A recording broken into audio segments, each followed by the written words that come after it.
Initially, Tokyo Scramble might come across as a stealth horror game starring prehistoric reptiles and a teenage protagonist. But if you look a bit deeper, you're presented with a challenging stealth puzzle game, with a melodramatic and charming cast of teens, some outrageously ridiculous monster designs, and set pieces that'll have your thumb directly over the capture button on your Switch too. Depending on who you ask, the game might be the dumbest game they've ever played, or it might be an oddly quirky and wonderful romp through underground Tokyo. By the way, quick disclaimer, this game was provided to me by the wonderful folks over at Binary Haze. Anyways, let's get into the review, folks.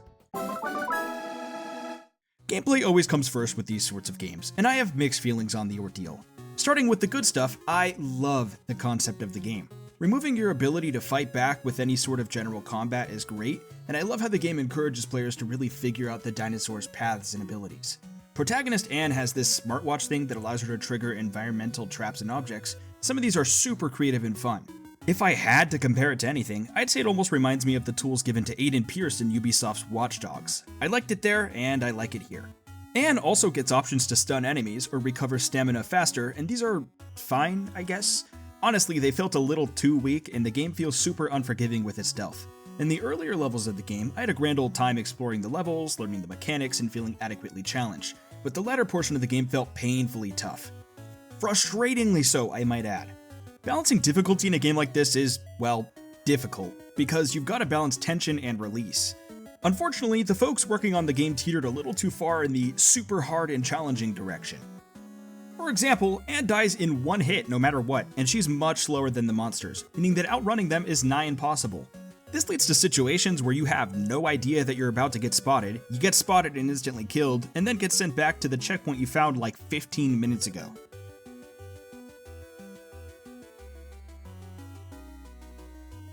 Look, I think you folks get it. This game is relentless sometimes. I felt like I was dying all the time, especially near the end. Adding on to this already immensely challenging situation, sometimes cover wouldn't register and I would get spotted despite clearly being hidden. To put it simply, Tokyo Scramble is a game that demands precision, but sometimes doesn't successfully follow its own rules enough to earn that demand in the first place. The plus side of this all is that with all that Tokyo Scramble asks from you, success feels wonderful. I caught myself literally throwing my hands in the air and cheering after a particularly challenging area, and that alone made me smile a lot. Sure, sometimes the game is unforgiving and a little frustrating, but that moment of release when you finally get past a puzzle feels great, and it might be enough to motivate many players. Part of what pushed me ahead wasn't the gameplay itself, but the clever and, frankly, silly objects to interact with. You can power an escalator and watch a dinosaur run on it like it's a treadmill. You can use cranes to grab dinos as they run after you, or punt them in the face with volleyball launchers. There are quite a few different objects to interact with, and a bunch of them had me grinning, no, cackling at their applications against the enemy. I couldn't help but feel bad for the silly little guys in some scenarios. And of course, this all is contextualized by the environment itself. Underground Tokyo goes friggin' hard, dude. Like, the sense of scale is so neat. The premise is certainly absurd, but the dedication to seeing such a strange concept through makes it easy to accept, and the themes of each area were more than distinct enough to be fresh. I'm glad to say that it was easy to figure out where I needed to head to. Tokyo Scramble isn't too obvious with its hint, but it'll light the way with exit signs, lights illuminating exits to puzzle rooms, and little green waypoints when you might need them. Mechanics are important, of course, but contextualizing these gameplay bits is important too. Thankfully, Tokyo Scramble tries, and mostly succeeds, at getting you involved with its sometimes goofy narrative. Each level is narrated by Anne's constant monologuing. She's, a steadfast little lady with a lot of really dumb jokes at her disposal, but you won't mind it too much.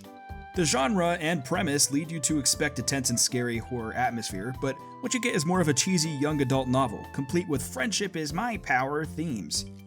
This forward approach initially wore on me, but eventually it fell into a comfortable tone that felt consistent at the very least. Obviously, it isn't going to be Disco Elysium level writing, nor does it lean into the campiness of something like Resident Evil 4, but you'll still find yourself rooting for Anne and her merry band of annoying, angsty teens with issues way smaller than the real stakes at hand. This game has drama that feels a tad manufactured, especially between Anne and her bestie, Haru. Still in all, I found it charming, if not earnest. The sheer sincerity of the after-school Triassic-era drama won me over, especially with some over-the-top scenes that would be an absolute crime to spoil. Visually, the game is wonderful as well. I spotted a couple of sore points that came off as unpolished, and some even more jarring bugs, but they were few and far between, and generally, the presentation is pretty nice for a Nintendo Switch 2 title. In terms of how much content you're getting, it took me about 11 hours to finish the game on my first playthrough, but there are multiple difficulties, a ranking system a la Resident Evil 5, and a bunch of collectible text messages that add depth to the supporting cast relationships. Some of these are neat additions and add some much needed clarity to the group's dynamic along with their relationships. I'm sure that there will be fans that play it multiple times through to complete both the Hope and Despair difficulties, and I could definitely see myself going back to get some of those missing text messages and S-rank scores. I also did get to try the game's game share feature, and it's kind of weird. Basically, all it does is split the controls between whatever players are controlling the game, and in application, the concept is nothing more than a novelty. I tried it out with a few different folks, and their responses were all pretty mixed, but I think it would be better received in a party setting. I'd totally have some friends over to crack some beers open and play this for a night, but it's not getting added to the multiplayer game rotation anytime soon. Definitely the right kind of thing for a challenge run on YouTube or something though. But yes, let's wrap this up. Tokyo Scramble is bound to be a title that divides reviewers and players. I'm sure that some folks will bounce off of its strange premise, its difficulty, the weird plot, and the tonal disconnect, but I think just as many people will fall in love with its unapologetic quirkiness, its creative set design, and its sincere, unabashed charm. This is a game with glimpses of brilliance and very low lows, and I ended up somewhere in the middle on the whole game. Frustrated, but still grinning cheek to cheek. What a dynamite game. Okay, yeah, I'll stop. Sorry. If you enjoyed the video, I would love it if you left a like and subscribe to the channel. If you want to support this channel and my reviews, I would be absolutely stoked if you joined the Patreon.